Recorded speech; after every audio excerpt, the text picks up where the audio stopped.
आज हम लोग पढ़ रहे हैं श्रीमद् भगवद गीता से। बहुत महत्वपूर्ण श्लोक है और इस श्लोक के कारण प्रभुपाद जी अमेरिका गए थे। इस श्लोक पे विचार करके प्रभुपाद जी अमेरिका गए थे। ये सब बातें सामने आएंगी तो आप देखिएगा, बहुत इतना महत्वपूर्ण श्लोक है, प्रभुपाद जी को अमेरिका भेजने वाला श्लोक। व्यवसायात्मिका बुद्धिर एकिह कुरु नंदना बहुशाखा हि अनंताश्च बुद्धयो व्यवसायिनाम। व्यवसाय आत्मिका अर्थात कृष्ण भावनामृत में स्थिर। श्रील प्रभुपाद जी इसको स्थिर यहाँ पे भक्ति ही ले रहे हैं और ये श्रील विश्वनाथ चक्रवर्ती ठाकुर जी का भाव है। व्यवसाय का अर्थ होता है बिजनेस, आत्मिका मतलब मन, तो उसका मन इसी व्यवसाय में स्थिर है। कौन से व्यवसाय में? जैसा हमने पिछली बार चर्चा किया था 2.40 में, भक्ति योग में या फिर निष्काम कर्म योग में। दो अलग अलग आचार्यों ने अलग अलग टीका करी थी, लेकिन उसका जो बुद्धि है वह निश्चित हो गई कि इस योग पद्धति को करने में ही मुझे जीवन समर्पित करना है, सारे कर्म इस योग को अनुशीलन करने में ही लगाने हैं। बुद्धि का अर्थ आप समझते हैं। एक का मतलब एकमात्र, यह मतलब इस संसार, मैंने इस संसार में व्यवसायत्मिका बुद्धि होती है इन लोगों की। वह केवल योग करने में ही अपने कर्मों को लगाते हैं, वही कर्म करते हैं जिसके द्वारा कृष्ण संतुष्ट हों। ये सिंपल सी बात। जैसे कपड़े का व्यवसायी केवल कपड़े का व्यवसाय करता है, आइसक्रीम का व्यवसायी यानी कि बिजनेसमैन आइसक्रीम ही बेचता है, वो और कुछ नहीं सोचता ना और कुछ करता है। ऐसे ही जो व्यवसायत्मिक होता है उसकी इस जगत में केवल कैसी बुद्धि होती है? एकह बुद्धि होती है। मतलब इस जगत में रहते हुए भी वह केवल कृष्ण की प्रसन्नता के लिए ही कार्य करता है। ये व्यवसायत्मिका का अर्थ है। कुरुनंदन का अर्थ समझते हैं, गुरुओं के प्रिय। बहुशाखा ही अनंताश्च बुद्धयो अव्यवसायी नाम। जो अव्यवसायी हैं, काम्य कर्मों में लगे हैं, स्वर्ग इत्यादि प्राप्ति में लगे हुए हैं, उनके बहुत सारी उद्देश्य होते हैं, इसलिए उनकी जो बुद्धि होती है वो बहुशाखा होती है। इंग्लिश में कहा जाता है one pointed and multi branched. One pointed समझते हैं, एकांतिक, एक निष्ठ, और दूसरी तरह मल्टी ब्रांच मतलब बहुत सारी शाखाएं हैं, वो यहाँ ये भी करना है वो भी करना है, ऐसी बहुत सारी चीजें को महत्व देते हैं। यह भी आप ऐसे समझ सकते हो, एक अंतिम मतलब केवल भक्ति को महत्व देना और या गुरु के आदेश को महत्व देना, जैसा कि हम सीखेंगे श्लोकों में। और बहुशाखा मतलब बहुत सारे कार्य करने हैं, ये भी गुरु के आदेश भी पालन करने हैं और ये भी करना है और वो भी करना है, ये भी करना है, ऐसे करके। और समझ सकते हैं कि अलग अलग शाखाओं पे अलग अलग फल हैं, तो उन फलों के पीछे भी भागना, ये दोनों में अंतर है। और बहुशाखा या अव्यवसायी लोगों की चर्चा 42 से लेकर 44 यानी 42, 43, 44 में चर्चा की जाएगी, उसको हम आगे चर्चा करेंगे। अभी हम लोग व्यवसायी लोगों की चर्चा कर रहे हैं, ठीक है। तो जो इस मार्ग पर चलते हैं वह प्रयोजन में दृढ़ रहते हैं। प्रयोजन मतलब लक्ष्य, किस लिए मैं कर रहा हूं और मेरा प्रयोजन क्लियर है, लक्ष्य क्लियर है कि मुझे क्या प्राप्त करना है, और उनका लक्ष्य भी एक होता है, भगवत प्राप्ति। हे कुरुनंदन, जो दृढ़ प्रतिज्ञ नहीं है उनकी बुद्धि अनेक शाखाओं में विभक्त रहती है। आज हम लोग दो टीकाओं की चर्चा करेंगे, गीता भूषण और सारार्थ वर्षिणी टीका। गीता भूषण में ये जो बुद्धि है इसको निष्काम कर्म योग में स्थित बुद्धि कहा गया, उसको हम समझाने का प्रयास करेंगे। और सारार्थ वर्षिणी टीका में शुद्ध भक्ति में स्थिर बुद्धि को व्यवसायत्मक बुद्धि कहा गया। और क्यों कहा गया उसको भी हम समझेंगे, कोई मतभेद नहीं है, अलग अलग रेफरेंस फ्रेम से अलग अलग दृष्टिकोण से कहा जा रहा है। अब पहले हम गीता भूषण टीका को चर्चा कर रहे हैं, उसकी भूमिका समझ लीजिए। इस समय बलदेव विद्याभूषण जी सनिष्ठ भक्तों की साधना का वर्णन कर रहे हैं, जो निष्काम कर्म के द्वारा आत्मज्ञान प्राप्ति की प्रयास करते हैं। तो इन लोगों के दृष्टिकोण से निष्काम कर्म में इनकी एकदम स्थिरीकृत बुद्धि होती है। बुद्धि बिल्कुल फिक्स है कि मैं निष्काम कर्म करूंगा, इसके द्वारा ही मुझे आत्मज्ञान प्राप्त होगा और उसके बाद भगवान का ज्ञान प्राप्त। इस दृष्टिकोण से ये लोग बिल्कुल फिक्स्ड हैं और इनकी काम्य कर्मों में स्वर्ग प्राप्ति के लिए कोई भी इच्छा नहीं होती, ये एकदम क्लियर है। आत्मज्ञान प्राप्त करना चाहते हैं। लेकिन सारार्थ वर्षिणी टीका में वह भक्ति के दृष्टिकोण से देख रहे हैं। निष्काम कर्म शुद्ध भक्ति नहीं है, तो शुद्ध भक्ति के दृष्टिकोण से देख रहे हैं, तो निष्काम कर्म और इत्यादि को भी वह बहुशाखा कहेंगे। तो उसकी चर्चा हम जब सारार्थ वर्षिणी को भी पढ़ेंगे तो समझ लीजिए। अभी आप गीता भूषण टीका को देखिए। इस श्लोक में भगवान निष्काम कर्म और काम्य कर्मों में निवेशित बुद्धि के भेद को बता रहे हैं। निष्काम कर्म का अर्थ क्या है? वर्णाश्रम धर्म को करना और उन कर्मों को भगवान को समर्पित करना बिना किसी भौतिक इच्छा के लाभ के लिए। और इससे क्या होता है? व्यक्ति जानता है शास्त्र से सुनकर कि इससे आत्मज्ञान प्राप्त होता है। हम सब लोग सुनते हैं हम आत्मा है, लेकिन आत्मा का अनुभूति नहीं होती है। तो वर्णाश्रम धर्म के कर्मों को भगवान कृष्ण को समर्पित करने से क्रमशः आत्मज्ञान की उपलब्धि होती है, इसलिए इसको ऐसे कर्म को निष्काम कर्म कहते हैं। और काम्य कर्म मतलब संतान की प्राप्ति के लिए, नौकरी के लिए, स्वर्ग प्राप्ति के लिए कोई यज्ञ इत्यादि करना, ये तो स्पष्ट है। हे कुरुनंदन, वेद द्वारा अनुमोदित कर्मों में जिन निष्काम कर्मों से चेतना शुद्ध हो जाती है, वे कर्म भगवत आराधना का रूप ले लेते हैं, क्योंकि इसमें बुद्धि इस सत्य में दृढ़ हो जाती है कि निष्काम कर्मों में निहित ज्ञान से व्यक्ति आत्मा का साक्षात्कार कर पाएगा, जैसे कमल अपनी जड़ से उत्पन्न होता है। मैं समझ रहा हूं, ये लाइन समझ में नहीं आई, थोड़ा समझाने का प्रयास करते हैं। देखिए, वेद में बहुत सारे कर्म हैं, प्रायः काम्य कर्म है, कर्मकांड है, लेकिन निष्काम भाव से कर्म करने की आज्ञा भी वेद में है। उसी को तो भगवान यहां बता रहे हैं। इस निष्काम कर्म करने से व्यक्ति के हृदय में ज्ञान, आत्मज्ञान उदित होता है। और यह निष्काम कर्म वर्णाश्रम धर्म के अनुसार करने के द्वारा जब भगवान को समर्पित होता है, तो यह भगवान की आराधना होती है।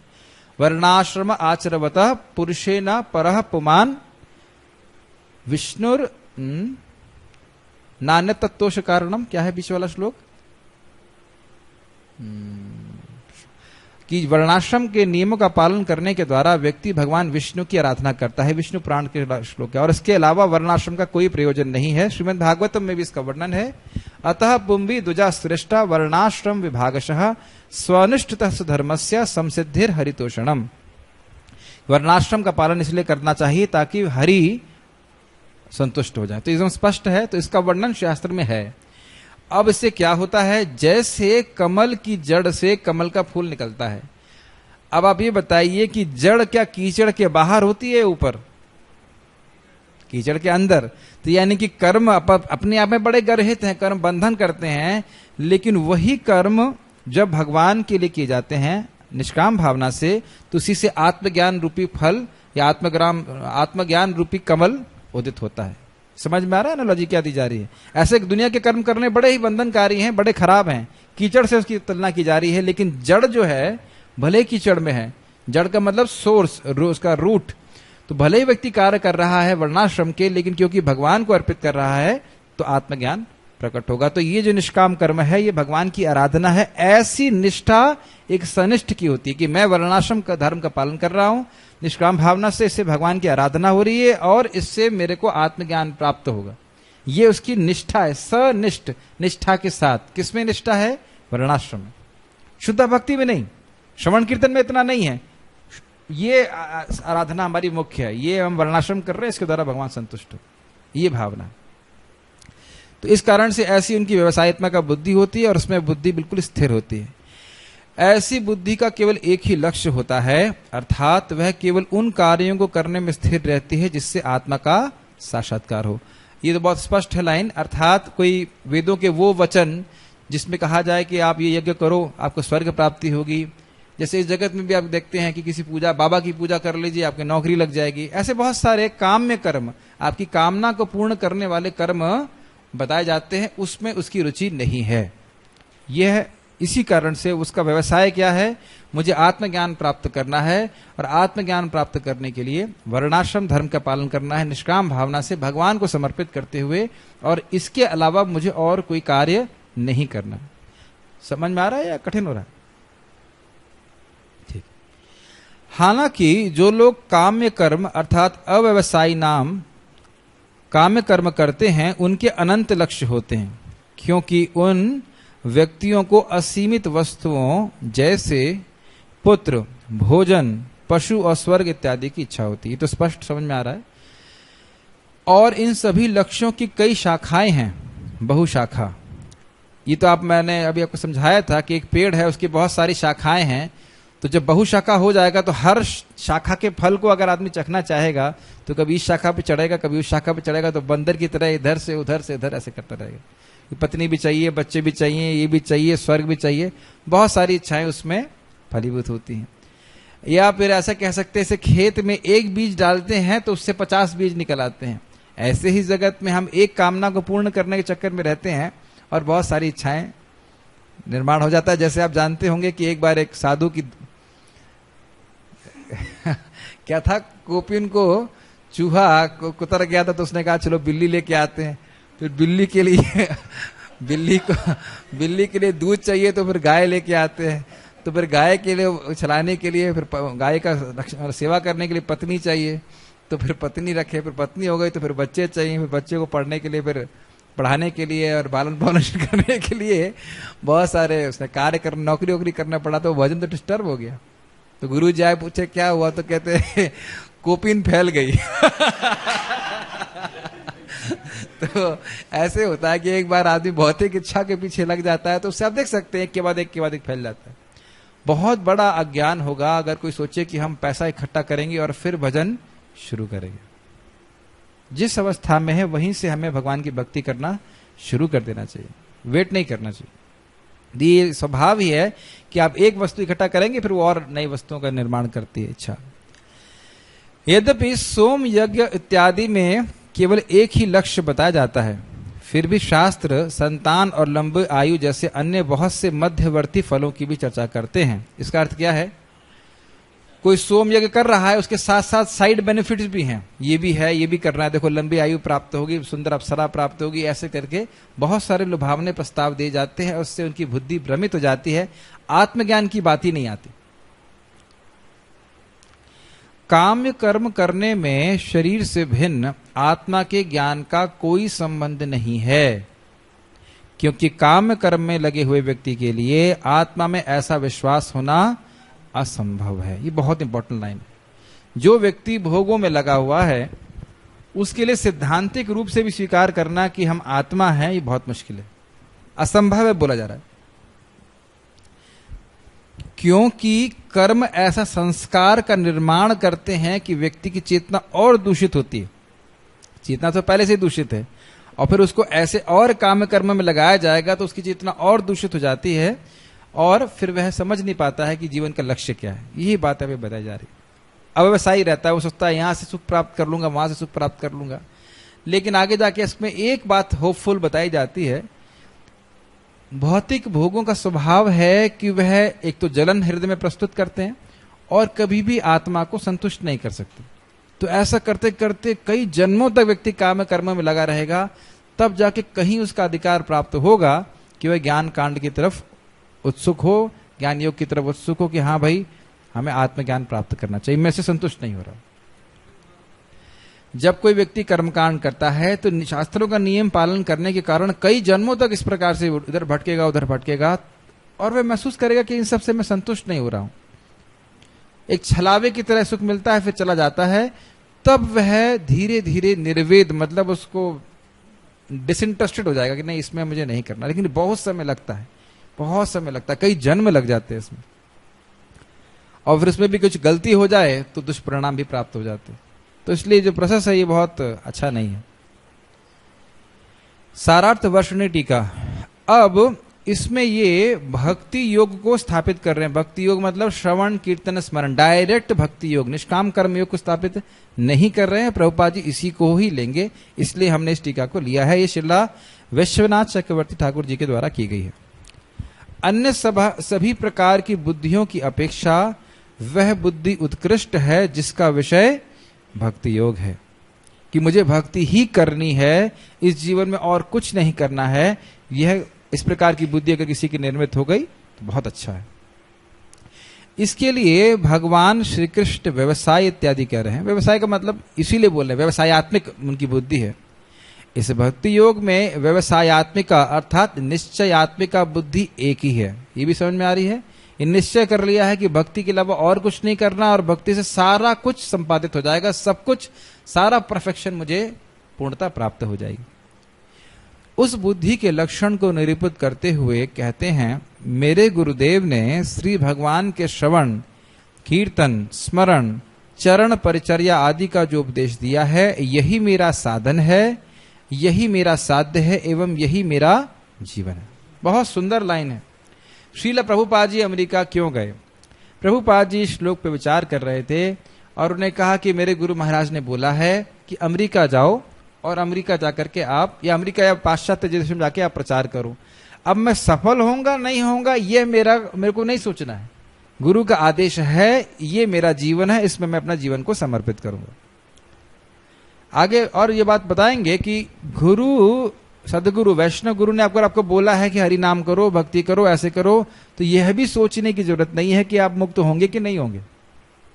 इसे कहते हैं व्यवसायत्मिका। एक बुद्धि। भगवान के प्रतिनिधि ने हमें यह आज्ञा दी है, 4 नियमों का पालन करें, 16 माला जप करें, एक बुद्धि, ये करना है। इसमें ना लेफ्ट ना राइट ना सीधे। जैसे घोड़ा होता है ना, उसके दोनों ऐसे लगा दिए जाते हैं ब्लाइंडर्स, ना लेफ्ट देख सके ना राइट देख सके, सीधे चलना। पेपर और ग्लास, हाँ पता नहीं क्या उदाहरण आप बताइए माइक पे। अभी हम पहले पढ़ लेते हैं, पहले इस चीज को पढ़ लीजिए, फिर उदाहरण भी हम ले लेंगे आपका। तो यानी कि साधन और साध्य भी क्या है, जरा समझ लीजिए कि शुद्ध भक्ति करना, भगवान के प्रतिनिधि की आज्ञा का पालन करना, यही मेरे जीवन की सफलता है। ये भावना अगर हम अपने हृदय में लाते हैं तो इसको भगवान व्यवसायत्मिका बुद्धि कहते हैं। इसके अलावा और कुछ उपलब्धि हमें जीवन में प्राप्त नहीं करना, ये भावना होनी चाहिए। साधन और साध्य दोनों ही अवस्थाओं में मैं इसे छोड़ने में असमर्थ हूं। अर्थात कोई व्यक्ति कहे कि कुछ और करिए, इससे कुछ और अधिक आपको लाभ प्राप्त हो जाएगा, या और कोई साधन करिए, तो कहते हैं नहीं, यही करना है, भगवान के श्रवण कीर्तन में ही लगना है मुझे, और कुछ नहीं करना। यही मेरी कामना है और यही मेरा कार्य है। जबकि आप पहले देख सकते थे कि काम्य कर्म में कामनाएं बहुत सारी थी, इसलिए कार्य भी बहुत सारे थे। अभी कामना क्या है? कृष्ण भक्ति प्राप्त करनी है, प्रेम भक्ति प्राप्त करनी है, गुरु ने जैसे बताया है वैसे करना है, और हमारा कोई कार्य नहीं है। बहुत सुंदर, अगर ये भावना हमारे हृदय में आ जाए, बहुत अच्छा जीवन हो जाए। इसके अतिरिक्त स्वप्न में भी मेरी कोई दूसरी अभिलाषा एवं कार्य नहीं है। इससे मुझे सुख हो या दुख हो, मेरा संसार हो नाश हो जाए अथवा नहीं, इससे मेरी कोई हानि नहीं है। कितना सुंदर है ना। हमेशा आपको जब करते समय अच्छा तो नहीं लगता, बहुत बार लोग बोलते हैं अच्छा लगता है, नहीं लगता है, उससे कोई मतलब नहीं। इस समय मुझे कैसा लग रहा है उससे कोई मतलब नहीं। गुरु का आदेश है, हमें करना है। एक बार श्रील प्रभुपाद जी के एक शिष्य ने कहा, I don't feel like paying obeisances to you, मेरी इच्छा नहीं हो रही आपको प्रणाम करने की। तो प्रभुपाद जी ने कहा, still you should do it. आपको अच्छा लगे या नहीं लगे, फिर भी आप कीजिए। ये बात बड़ा दृढ़ होना चाहिए सर। इस प्रकार की निश्चयात्मिका बुद्धि निष्कपट शुद्ध भक्ति में ही संभव है। तो स्पष्ट है, इसमें समझाना नहीं। श्रीमद् भागवत में कहा गया है, ततो भजेत माम भक्त्या श्रद्धालु दृढ़ निश्चय, अर्थात उसके बाद श्रद्धालु व्यक्ति दृढ़ निश्चयी होकर भक्ति पूर्वक मेरा भजन करेंगे।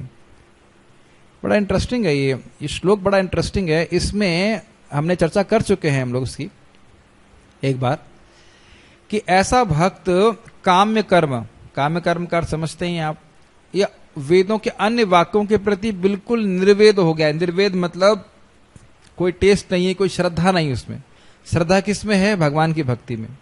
लेकिन इसका अर्थ ये नहीं है कि भौतिक जितने हृदय के दोष हैं वह तुरंत समाप्त हो गए। काम क्रोध रहता है और उसकी वजह से भक्त प्रभावित भी हो जाए, फिर भी उसकी भावना क्या है? चाहे अपराध हो, चाहे मुझे नरक जाना पड़े, चाहे कुछ भी हो जाए, मैं भगवान कृष्ण की भक्ति करना नहीं त्यागूंगा। ये मुख्य उसकी यही श्रद्धा है, दृढ़ निश्चय है कि मुझे भगवान श्री कृष्ण की भक्ति करनी है। अब चाहे मेरे हृदय में कुछ भी हो रहा हो, इससे कोई मतलब नहीं। बहुत ही शक्तिशाली और बहुत ही रेलेवेंट प्रैक्टिकल श्लोक है एक भक्त के लिए। क्योंकि ऐसा नहीं हम भक्ति करते हैं तो हृदय तुरंत शुद्ध हो जाते हैं। बहुत सारे विचार, वासनाएं, विचार सब भरा रहता है, तो कितना भी कुछ गलत हो मैं भगवान कृष्ण की भक्ति नहीं छोड़ूंगा। प्रभुपाद जी का एक कोटेशन पढ़ा गया था कि कितनी भी गलती हो, कृष्ण को समर्पित भक्ति में जीवन अच्छा है। कृष्ण से विमुख जीवन चाहे कितना भी अच्छा हो नहीं चाहिए, चाहे कितनी भी गलती हो, कृष्ण के उन्मुख जीवन, भक्ति में जीवन अच्छा है। और भगवान भी इस बात को बोलते हैं, अपि चेतसु दुराचारो। ठीक है, भजते माम अनन्य भाग। तो अनन्य भाग का मतलब ये है कि मुझे परफेक्शन मिले या ना मिले उससे मतलब नहीं है, मुझे करना। बहुत अच्छा, बहुत अच्छी भावना है। भक्ति के अतिरिक्त अन्य कहीं भी बुद्धि अनन्या नहीं हो सकती, इसके लिए श्री कृष्ण बहु इत्यादि कह रहे हैं। अब थोड़ा सा टफ होगा समझने में, अगर ध्यान पूर्वक सुनेंगे तो आपको समझ में आएगा। मैं पढ़ता जाऊंगा फिर समझाता हूं कि बहु शाखा का यहां पे वह क्या अर्थ लेते हैं। जिसकी अनेक शाखाएं होती हैं उसे बहु शाखा कहते हैं। कर्म योग में अनंत प्रकार की कामनाएं होने के कारण उसमें बुद्धि भी अनंत प्रकार की होती है। कर्म योग में अनंत प्रकार के साधन होने के कारण उसकी शाखाएं भी अनंत प्रकार की होती हैं। इसी प्रकार ज्ञान योग में सर्वप्रथम अंतःकरण की शुद्धि के लिए निष्काम कर्म में बुद्धि होती है। अंतःकरण की शुद्धि होने के पश्चात कर्म संन्यास में बुद्धि होती है और कर्म संन्यास के बाद ज्ञान में बुद्धि होती है। अब मैं समझा रहा हूं क्या अर्थ है। कर्म योग के बाद व्यक्ति ज्ञान योग का अधिकारी बनता है, ये तो हमने चर्चा कर लिया था। तो यानी कि ज्ञान यानी कि कर्म योग साध्य नहीं है, साधन है, बाद में छोड़ना है। यानी कि आपका लक्ष्य is like a small destination, ये फाइनल डेस्टिनेशन नहीं है, ये बहुत सूक्ष्म है। ये शुद्ध भक्ति की बात से सोचिए। भक्ति में साधन क्या है? भक्ति। और साध्य क्या है? भक्ति। अब यहां पे साध्य चेंज हो रहा है, इसलिए बहुशाखा बोल रहे हैं। बहुत ध्यानपूर्वक सुनिए। और जैसे साध्य चेंज हो रहा है, साधना भी चेंज हो रही है। कर्मयोग कर रहे थे, कर्मयोग से आप ज्ञान योग पे आए। तो ज्ञान योग के लिए, आत्मज्ञान के लिए हृदय शुद्ध होना चाहिए, तो वह निष्काम कर्म करने लगता है। ठीक, अब वह निष्काम कर्म कर रहा है। उसके बाद जब इसका हृदय शुद्ध हो गया तो वर्णाश्रम के धर्मों कर्मों को त्याग देता है, इसे कहते हैं कर्म संन्यास। तब देख रहे हैं साधना चेंज हो रही है, बार बार साध्य चेंज होने की वजह से। अब जब कर्म संन्यास में आ गया, उसने वर्णाश्रम धर्म के कर्म त्याग दिए, अब वह ज्ञान में स्थित हो गया। अब वह जानता है कि ज्ञान की सिद्धि भी भक्ति के बिना नहीं हो सकती, तो वह भक्ति को जोड़ता है इसमें। तब जाकर के अंततोगत शुद्ध भक्ति को प्राप्त होता है, तब अनन्य हो पाता है। और अनन्य भक्ति में जो हम लोग अभी चर्चा कर रहे थे, वो शुरुआत से ही उसका लक्ष्य क्या है? मुझे प्रेम भक्ति प्राप्त करनी है। और साधन क्या है? भक्ति। तो कहीं कोई परिवर्तन नहीं आया, बिल्कुल अनन्यता है। साधन क्या है? भक्ति। साध्य है भक्ति। और यहां पे आप साधन साध्य का परिवर्तन देख पा रहे हो। समझ पाए आप लोग? थोड़ा सा टफ हो रहा है। ज्ञान की विफलता और अभाव के कारण भक्ति में बुद्धि होती है। मतलब ज्ञान, केवल ज्ञान मात्र से हम लोग भगवत प्राप्ति नहीं कर सकते हैं। आपने सुना है, ज्ञाने प्रयास उदपस्य, ज्ञान को त्यागते हैं। और एक जगह और है, स्थूल तुषावघाती नाम, जो भक्ति को त्याग देते हैं और ज्ञान का अनुशीलन करते हैं, उन्हें कुछ नहीं मिलता। तो ये सब बात सुन करके वो फिर भक्ति करना चालू करते हैं, तो अंततोगत भक्ति में आते हैं। तो भक्ति ही अनन्य है। भक्ति में आने के बाद और किसी योग पद्धति की आवश्यकता नहीं है। तो उस एंगल से, उस दृष्टिकोण से समझा रहे हैं कि भक्ति करने वाले लोग ही व्यवसायत्मिका हैं और बाकी अन्य योग पद्धति करने वाले अव्यवसायी हैं। ये बड़ा हाई लेवल से देख रहे हैं। ज्ञान का मतलब आत्मज्ञान। यस, श्रीमद् भागवत में कहा गया है, ज्ञानम च मयि संन्यसेत, अर्थात ज्ञान भी मुझे ही अर्पित करेंगे। तो ये बात यानी कि इसके बाद ज्ञान भी त्याग करके फिर वह भक्ति में आता है। श्री भगवान के उपरोक्त वचनानुसार ज्ञान के संन्यास में भी बुद्धि होती है, मतलब ज्ञान को भी त्यागना होता है। अतएव बुद्धि अनंत प्रकार की होती है। कर्म, ज्ञान तथा भक्ति अवश्य अनुष्ठेय होने के कारण उनकी शाखाएं भी अनंत हैं। अर्थात पहले कर्म योग करना होता है, फिर ज्ञान योग करना होता है, फिर उसके बाद ज्ञान को भी त्याग के फिर भक्ति योग करना पड़ता है। तो भक्ति योग तक आने में बहुत सारी शाखाओं पे जंप किया है, समझ गए? एक शाखा, उसके बाद ऊपर वाली शाखा, फिर उसके ऊपर शाखा, लास्ट शाखा जो है वह भक्ति है। तो योगा लैडर जिसे कहा जाता है, सीढ़ी पे करके चल रहे हैं। तो इस प्रकार से इसको अनंत शाखा बोला गया है। बहुत सारी शाखाएं बोली जाती, क्रमशः विकास से। तो उम्मीद है कि आप दोनों दृष्टिकोणों से इस श्लोक को समझ पाए होंगे। कोई भक्त पढ़ सकते हैं हमारे नागपुर से आए हुए अद्वैताचार्य प्रभु पढ़ेंगे प्रभुपाद जी के तात्पर्य। आप स्पष्ट रूप से देखेंगे श्रीला प्रभुपाद जी विश्वनाथ चक्रवर्ती ठाकुर जी की टीका और उसके भाव को ही स्वीकार करें। यस, यह दृढ़ श्रद्धा की कृष्ण भावनामृत द्वारा मनुष्य जीवन की सर्वोच्च सिद्धि प्राप्त करेगा। व्यवसाय इत्मका बुद्धि कहलाती है। क्या ये स्पष्ट हो गया? साध्य जीवन की सर्वोच्च सिद्धि क्या है? कृष्ण प्रेम। और साधन क्या है? शुद्ध भक्ति, श्रवण, कीर्तन इत्यादि। तो ये ऐसी श्रद्धा, इसे शुद्ध भक्ति श्रद्धा कहा जाता है। मैं फिर से रिपीट कर रहा हूं, ऐसी श्रद्धा को शुद्ध भक्ति श्रद्धा कहा जाता है। अर्थात आपका साध्य क्या है? प्रेम भक्ति। साधन क्या है? भक्ति, और कोई साधन नहीं। तो इसको शुद्ध भक्ति श्रद्धा कहा जाता है।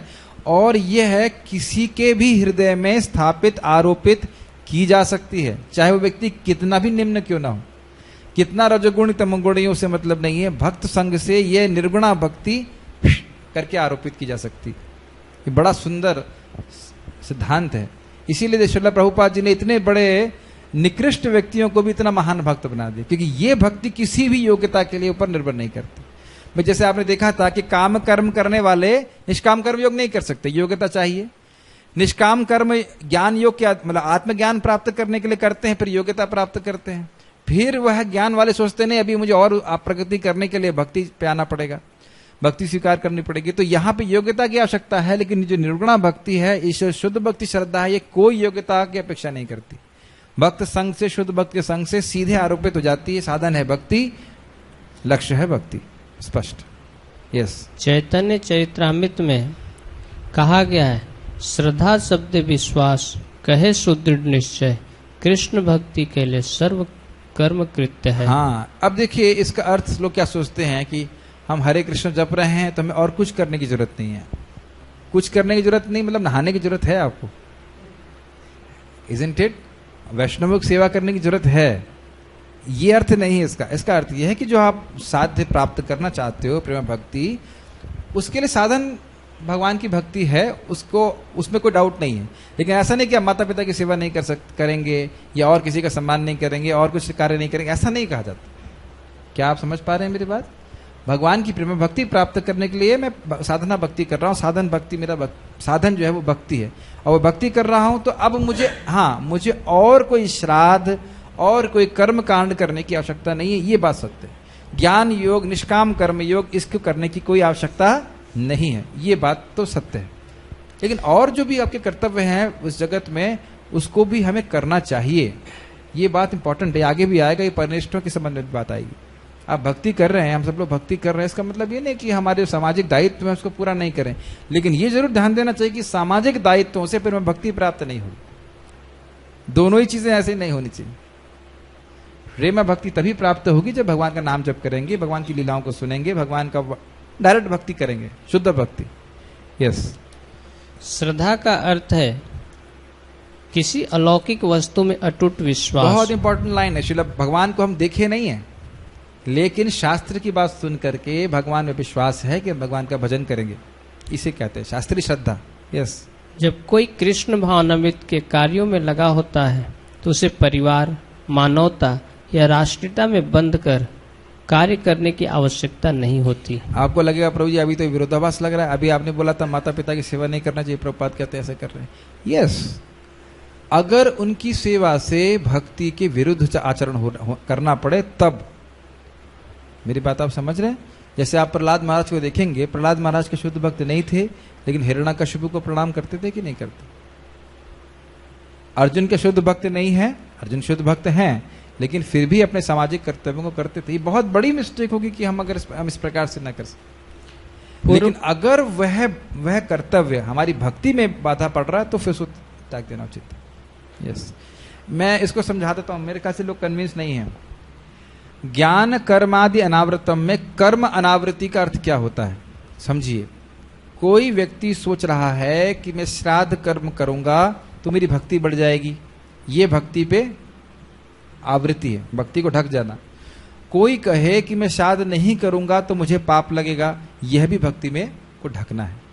लेकिन अगर वह श्राद्ध इसलिए कर रहा है क्योंकि झगड़ा नहीं हो घर में, तो ये भक्ति में आवृत्ति नहीं। आवृत्ति मतलब समझ रहे, आवृत्ति मतलब ढकना।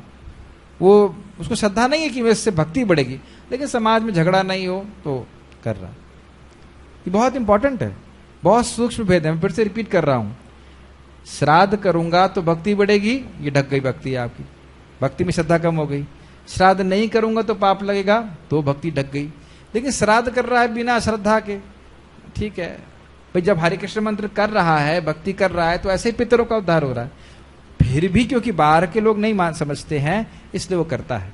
जैसा कि अभी हम लोग परिनिष्ठों के बारे में वर्णन करेंगे, वह साधन लेते हैं भक्ति, लेकिन वर्णाश्रम का पालन केवल इसलिए करते हैं ताकि समाज में वर्णाश्रम की स्थापना रहे, बस।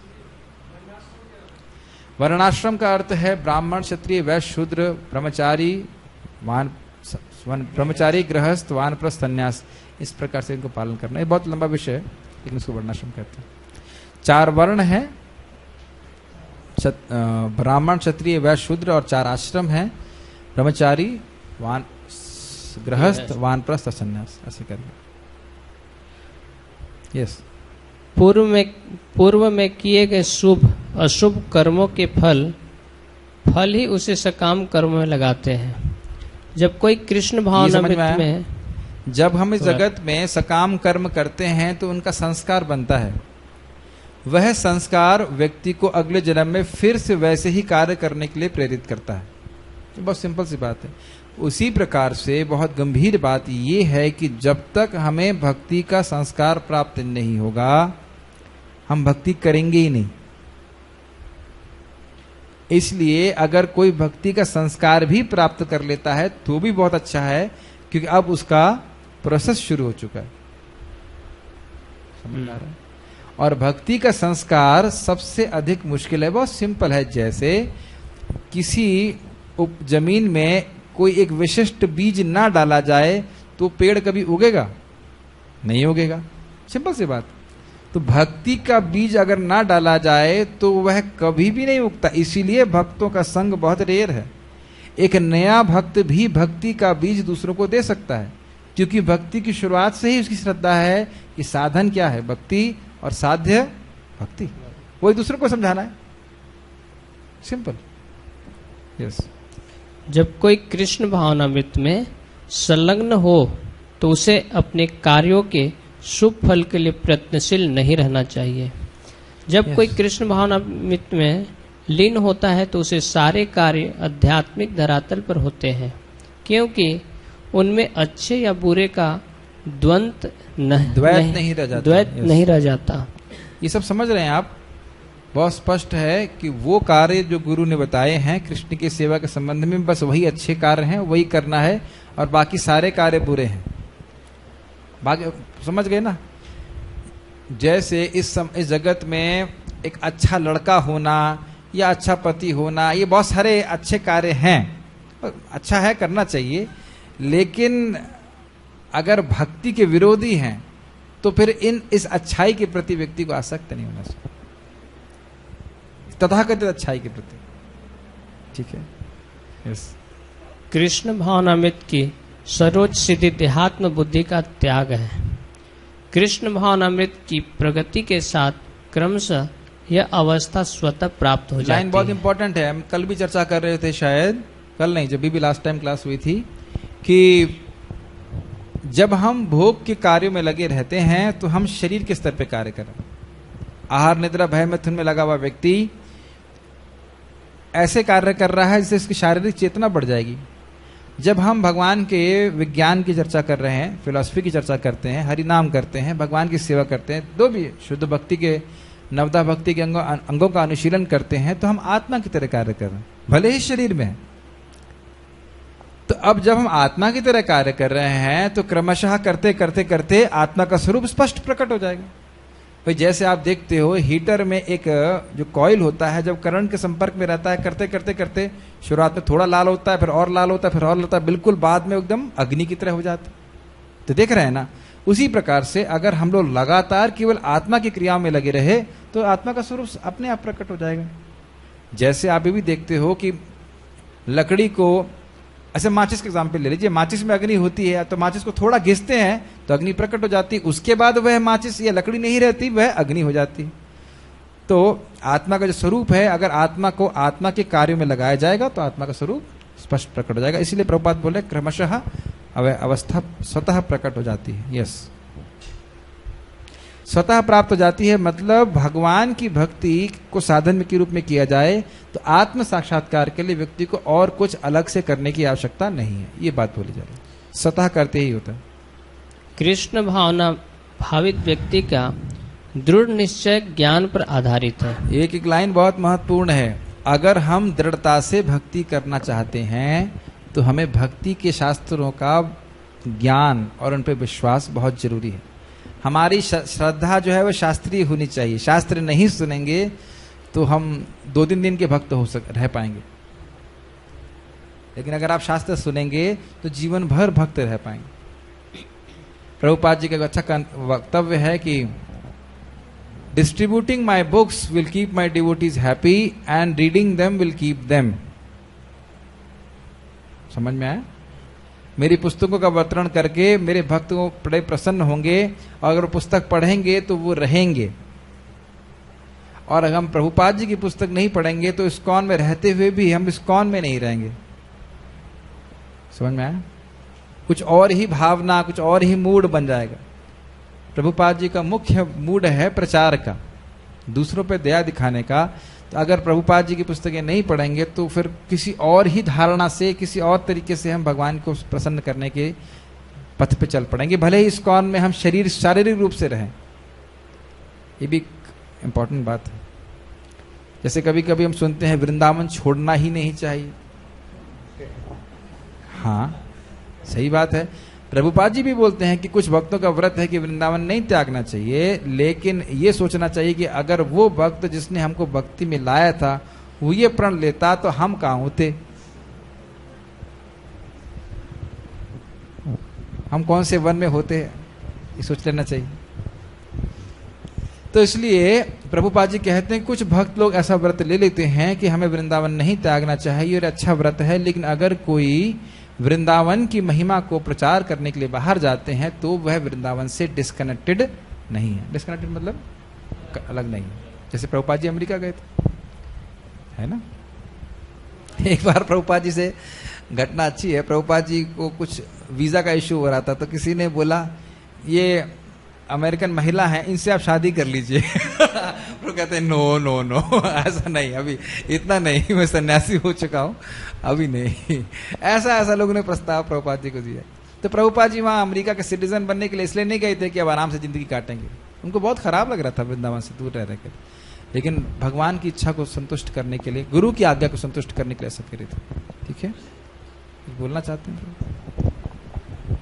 कोई कहेगा कि प्रभुपाद जी को तो उनके गुरु महाराज ने आज्ञा दिया कि प्रचार के लिए पाश्चात्य देश में जाओ, तो कोई कहेगा कि हमें तो आज्ञा नहीं दिया गुरु महाराज ने। अभी श्रीला प्रभुपाद जी इस्कॉन के सभी भक्तों के शिक्षा गुरु हैं, प्रमुख शिक्षा गुरु। बहुत बड़ी भ्रांति होगी कि हमारे गुरु महाराज से हमें सीधे शिक्षा प्राप्त होगी या हमारे गुरु महाराज से हमें सीधे आज्ञा प्राप्त होगी तभी हम कुछ करेंगे। बहुत बड़ा ज्ञान होगा। श्रीला प्रभुपाद जी इस्कॉन के सभी भक्तों की शिक्षा गुरु हैं। और कौन सी किताब में प्रभुपाद जी नहीं बोल रहे हैं प्रचार करने की? कौन से, हाँ, प्रैक्टिकली कौन से परपट में नहीं बोल रहे? तो इसलिए जब दधीची ऋषि को पूछा गया था अपनी हड्डियां दे दो, तो बोले मैं गुरु महाराज से पूछ के आता हूं। तो ये स्वयं अपने आलस को छुपाने के लिए व्यक्ति करता है। जब प्लेट में पास्ता आता है तब तो गुरु महाराज से नहीं पूछते गुरु महाराज ने बोला है पास्ता खाने के लिए कि नहीं, तब तो कोई नहीं बोलेगा, है ना।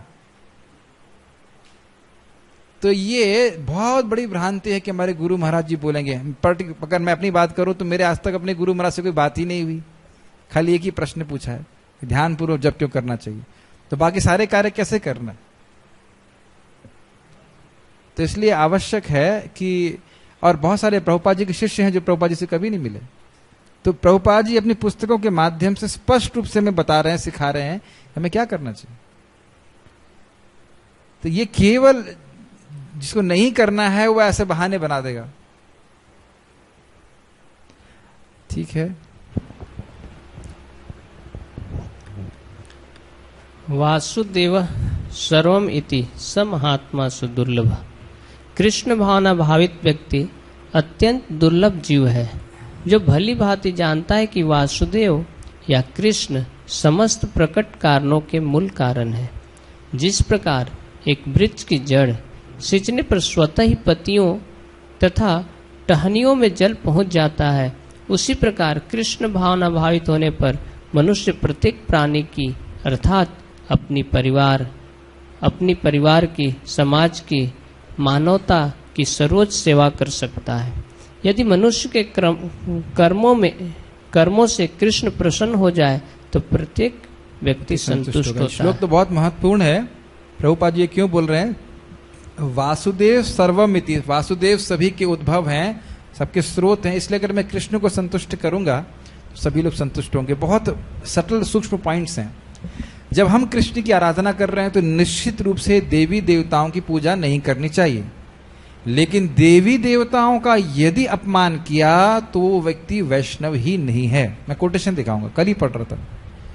देवी देवताओं का एक मैनेजरल स्वरूप है और दूसरा इनका एक वैष्णव स्वरूप है। जैसे शिव जी मैनेजर हैं तमोगुण के, लेकिन महान वैष्णव हैं। श्रील भक्ति सिद्धांत ठाकुर जी अपने तात्पर्य में बताते हैं बहुत बहुत अच्छा कि क्यों ऐसे महाप्रभु बोलते हैं कि मेरी पूजा करने वाला व्यक्ति अगर तुम्हारे अवमानना करता है तो मेरा कभी मैं भक्ति प्राप्त भी किया होगा तो भी गिर जाएगा। अर्थात अगर कोई कृष्ण की पूजा कर रहा है और गुरु की अवज्ञा कर रहा है, गुरु को नहीं मानता, तो वो भगवान को संतुष्ट नहीं कर सकता। इसीलिए गुरु पूजा करना बहुत जरूरी है। गुरु पूजा ना करने वाला व्यक्ति, प्रभुपाद बोले, he is drinking the poison of Putana, Putana's breast, Putana के स्तनों में रखे हुए जहर को पी रहा है, क्योंकि वह कृष्ण को सीधे प्राप्त करना चाहता है। अभी दही चीड़ा फेस्टिवल आ ही रहा है, आप जानते हो कि रघुनाथ दास गोस्वामी डायरेक्ट महाप्रभु की शरण प्राप्त करना चाहते थे, नहीं हो पाया। जब नित्यानंद प्रभु की कृपा प्राप्त हुई तो तुरंत हो गए। हाँ, तो नित्यानंद प्रभु कहते हैं तुम चोर हो। तो ये बहुत महत्वपूर्ण। उसी प्रकार से अद्वैताचार्य की कोई अवमानना करता है, अर्थात शिवजी का कोई अपमान करता है, अरे ये तो ऐसे हैं वैसे हैं, तो वह कृष्ण को कभी संतुष्ट नहीं कर सकता।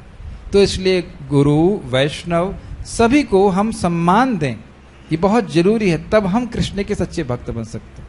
अपितु सारे जीवात्माओं का सम्मान करें तब हम सच्चे भक्त बन सकते हैं। तो ये बहुत इंपॉर्टेंट है। इसलिए हम अगर कृष्ण की सेवा कर रहे हैं, सबको संतुष्ट तो करते हैं, लेकिन इसका अर्थ ये नहीं कि हम सबको असम्मान करें। असम्मान करना तो मतलब बहुत ही गड़बड़ बात, बहुत खराब बात है। भगवान बोलते हैं केवल दंभिक है वो, ऐसा व्यक्ति वो केवल दंभी है, वह वैष्णव भी नहीं। आपको मैं श्लोक दिखा सकता हूं, इस बारे में प्रभु जी कोट कर रहे थे, तो मुझे थोड़ा विश्वास नहीं हुआ। जब मैंने श्लोक देखा, हमने कहा तो स्पष्ट है, दंभिक मतलब केवल दिखावा कर रहा है, मान रहा है कि मैं भक्त हूं। तो हमको सोचना चाहिए कि इस गुण को हमें कल्टीवेट करना है, सबको सम्मान देने की भावना। हाँ, एक और बात प्रभुपाद जी एक जगह टीका में कहते हैं कि पेड़ में जल देते हैं तो सबको पानी, पत्तियों को पानी मिलता है, उन्हीं पत्तियों को जो पेड़ से कनेक्टेड हैं। जो भगवान के भक्त नहीं है, जैसे हिरण्यकशिपु, वो संतुष्ट नहीं होते भक्त, वो गुस्सा करते हैं। लेकिन जो अन्य देवी देवता है, बाकी सब लोग हैं, वह आशीर्वाद देते, खुश होते। जैसे शिव जी, कोई व्यक्ति बोलता है रा, तो शिव जी कहते हैं मैं सोचता हूं क्या मां भी बोलेगा, मतलब राम बोल देगा क्या, इतने वो उत्सुक रहते। ठीक है, यस। किंतु कृष्ण भावनामृत में सेवा गुरु के समर्थ निर्देशन में ही ठीक से हो पाती है। एकदम स्पष्ट हो गया ना कि भाई मैं कृष्ण की सेवा कर रहा हूं तो मुझे गुरु जी के पास जाने की क्या जरूरत है। गुरु के माध्यम से ही हम कृष्ण की सेवा कर सकते हैं। यस, क्योंकि गुरु कृष्ण का प्रामाणिक प्रतिनिधि होता है, जो शिष्य के स्वभाव से परिचित होता है और उसे कृष्ण भावनामृत की दिशा में कार्य करने के लिए मार्ग दिखा सकता है। अतः कृष्ण भावनामृत में दक्ष होने के लिए मनुष्य को दृढ़ता से कर्म करना होगा और कृष्ण के प्रतिनिधि की आज्ञा का पालन करना होगा। ये तो आपने देखा ही था ना, गुरु महाराज ने जो आज्ञा दी है, वैष्णव गुरु होना चाहिए। तो बस अब उसे सफलता मिले या ना मिले उसकी टेंशन नहीं लेना, करना है। यस, उसे गुरु के उपदेशों को जीवन का लक्ष्य मान लेना होगा। श्री विश्वनाथ चक्रवर्ती ठाकुर ने गुरु की प्रसिद्ध प्रार्थना में उपदेश दिया है, यस्य प्रसादात् भगवत प्रसादो यस्या प्रसादान न गति कुतोपि।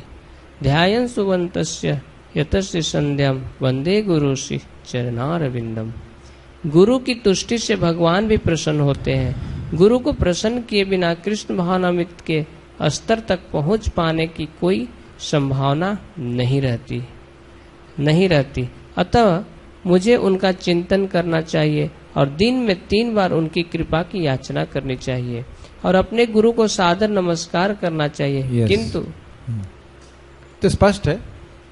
किंतु यह संपूर्ण पद्धति देहात्म बुद्धि से परे सैद्धांतिक रूप से सैद्धांतिक रूप में नहीं वरना व्यवहारिक रूप में पूर्ण आत्मज्ञान पर निर्भर करती है। जब सकाम कर्मों से इंद्रिय तृप्ति की कोई संभावना नहीं ये लाइन रहती। समझ में नहीं आ रही होगी ना। देखिए, केवल सिद्धांत मात्र नहीं है।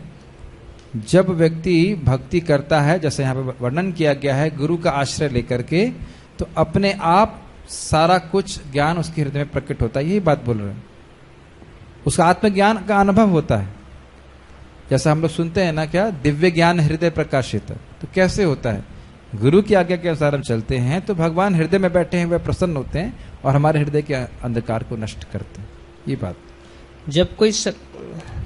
जब कोई व्यक्ति सकाम कर्म में लगा है, मतलब इस जगत में कुछ महान बनना चाहता है, तो वह इस प्रकार के दृढ़ निश्चय को प्राप्त नहीं कर सकता है। वह अव्यवसायी रहेगा। यस।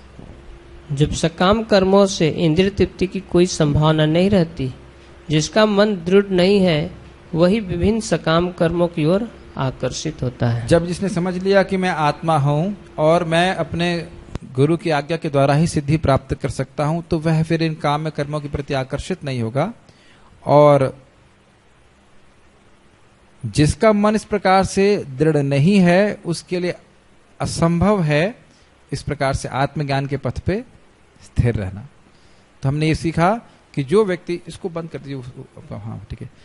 तो हमने ये सीखा है कि आज व्यवसाय का अर्थ है, उसका एक ही बिजनेस है।